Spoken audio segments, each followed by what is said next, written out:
এ ইলিয়াস, দেখে যা পুরা স্মৃতিসৌধ, লক্ষ লক্ষ মানুষ।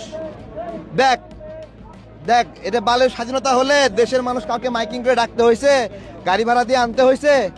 হ্যাঁ, আনতে হয়েছে নি?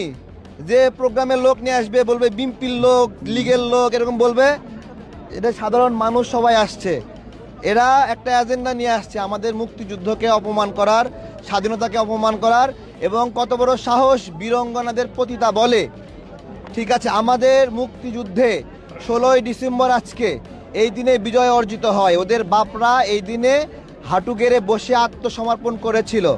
তার আগে কি করেছিল? তার আগে হত্যা, ধর্ষণ, এমন কোনো অন্যায় করেনি।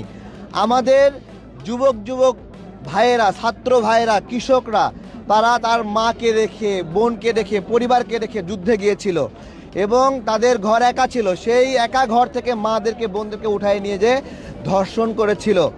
এবং 14 তারিখ, 15 তারিখ, এই সময়টা 10 তারিখ থেকে 14-15 তারিখ পর্যন্ত এই ঢাকা ছিল পাক বাহিনী আল বদর রাজাকারদের দখলে।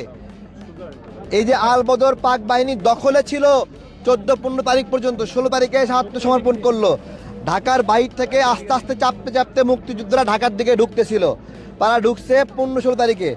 15 তারিখ পর্যন্ত এই ঢাকা পাক বাহিনীর দখলে ছিল। তাহলে বুদ্ধিজীবীদের যে হত্যা, ঢাকা যদি পাক বাহিনীর দখলে থাকে 14 ডিসেম্বর, তাহলে কি পাক বাহিনী বুদ্ধিজীবীদের হত্যা করছে না?